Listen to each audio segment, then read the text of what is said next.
Petrol diesel ధరల పెరుగుదల litre పై కనీసంగా ₹3. ఇది యాక్చువల్ ఆల్రెడీ పెరిగింది. పెట్రోల్ ఉన్న డీజిల్ ప్రైజెస్ ఏదైతే ఉన్నాయో ఇది పెరిగింది. ఫ్రెండ్స్, ప్రతి ఒక్కరు కూడా ఈ వీడియోని చూడండి. అందరు ఏమనుకుంటున్నారంటే ₹3 పెరిగింది కదా, ₹110 ఉండే, ₹107 ఉండే, ఇప్పుడు ₹110 అయింది, ఏం తెలుస్తుంది ₹3తోనని అనుకుంటారు. డైలీ పోయేటప్పుడు ఒక ₹3 కదా ఎక్స్ట్రా అని అనుకుంటారు. కానీ ఈ డీజిల్ అండ్ పెట్రోల్ రేట్ పెరగడం వల్ల మీరు డైలీ ఆఫీస్కో, స్కూల్కో లేదా కాలేజ్కో పోయే ₹3తోని పోయేది కాదు. మీ ఇంటికి పాలోడ్ వచ్చినా, స్విగ్గీ ఆర్డర్లు వచ్చినా, మీరు ఎక్కడికైనా బయటికి పోవాలన్నా ప్రతి దాంట్లో మనం వాడే ప్రతి ప్రోడక్ట్ రేటు కూడా పెరిగిపోతుంది.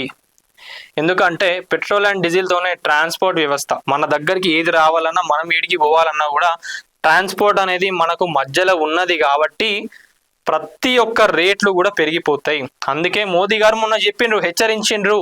మోదీ గారు హెచ్చరించినాకనే రేట్ అనేది పెరిగింది.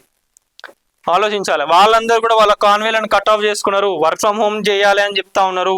రిసోర్సెస్ని ఎంత జాగ్రత్తగా వాడుకుంటే అంత మేలు అని చెప్తా ఉన్నారు. ఎందుకంటే మనం వాడేది ప్రతి ఒక్కటి కూడా ఫారెన్ ఎక్స్చేంజ్లో మనం బయట దేశాల నుంచి ఇంపోర్ట్ చేసుకుంటున్నాం కాబట్టి వాటిని మనం జాగ్రత్తగా వాడుకోవాలి. అందుకే బంగారం కూడా కొనొద్దని చెప్పిండ్రు. మన డాలర్ నిల్వలు ఏవైతే ఉన్నాయో అవన్నీ అయిపోతే మన రూపాయి విలువ కూడా పడిపోతుంది. సో ఇప్పటి నుంచి ఇవన్నీ కూడా మన హ్యాండ్స్లోనే ఉన్నది. ఎక్కడికైనా పోయేటప్పుడు 2-3 కార్లలో పోయేటోళ్ళు ఒక కార్లో పోండి. కాన్వేలో ఎవరైతే 10 కార్లలో పోతున్నారో 2-3 కార్లలో పోండి. అందుకే అవన్నీ ఎంత కట్ ఆఫ్ చేసుకొని మనం ఎంత జాగ్రత్తగా వాడుకుంటేనే అంత మేలు జరుగుతుంది మనకని చెప్తా ఉన్నారు. సో వాళ్ళ బాధ్యతనే కాదు, ఇక్కడ నుంచి మన బాధ్యత కూడా ఉంటుంది. మరి ఇంకొక ముచ్చటి ఏంటంటే యాక్చువల్గా వార్ జరిగినప్పటి నుంచే కూడా బ్యారెల్ కాస్ట్ అనేది $70 నుంచి ఆల్మోస్ట్ $120 వరకు కూడా పోయింది బ్యారెల్ కాస్ట్ అనేది, ఒక బ్యారెల్ కాస్ట్. కానీ పెంచలేదు, అప్పటి నుంచి ఇప్పటిదాకా కూడా పెంచలేదు. అట్లా పెంచకపోయేసరికి ఏమైందంటే డైలీ ఆయిల్ కంపెనీస్కి డైలీ, నెలకు సంవత్సరానికి కూడా కాదు నేను చెప్పేది, డైలీ ఆల్మోస్ట్ 1,600 కోట్ల నష్టం వస్తూ ఉన్నది వాళ్ళకు.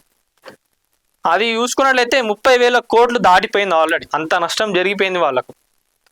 దేనికైనా కూడా ఒక టైం అనేది ఉంటుంది. వాళ్ళు అట్లనే పెంచలేకుండా అయితే పోలేరు కదా. అందుకే ఈ రేట్స్ అనేది పెరగడం జరిగింది. సో ఇవన్నీ ఇట్లా అవుతున్నాయి కాబట్టి ప్రతి ఒక్కరు కూడా జాగ్రత్తగా రిసోర్సెస్ని వాడుకోండి. ఇక మీరు డైలీ లైఫ్ మీకు ఇన్స్టామార్ట్ నుంచి వెళ్ళి, అమెజాన్ నుంచి వెళ్ళి, మీరు స్విగ్గీలో ఫుడ్ ఆర్డర్ చేసిన, హోటల్కి పోయి తిన్నా, బయట పోయి తిన్నా, లేదా మీరు ఆర్డర్ చేసుకుని తిన్నా, మీరు బయట పోయి ఉన్నా, లేదా మీరు ఆన్లైన్లో ఆర్డర్ చేసుకున్నా, ఎక్కడ చూసుకున్నా కూడా మన చుట్టుపక్కల ఉన్న పరిసరాలలో ఇక దేనికి సంబంధించినా కూడా, ఇప్పుడు సపోజ్ ఈ టీవీ ఉన్నది, దీన్ని కూడా ఇప్పుడు డెలివరీ చేయాలన్నా కూడా ప్రతిదానికి అంతా ట్రాన్స్పోర్ట్ లింకే ఉంటుంది కాబట్టి ఆ రేట్స్ అనేది అన్నీ కూడా ఇంక్రీజ్ అయిపోతుంది. ఏదో ₹3 పెట్రోలే పెరిగింది కదా, ఏం కాదు, ఇన్ని సంవత్సరాలు కొట్టించుకుంటలేమా అని అనుకుంటాం.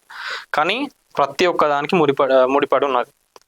సో అందుకే మోదీ గారు కూడా ముందుగానే హెచ్చరించారు, రిసోర్సెస్ ఏవైతే ఉన్నాయో మనం జాగ్రత్తగా యూజ్ చేసుకోవాలని.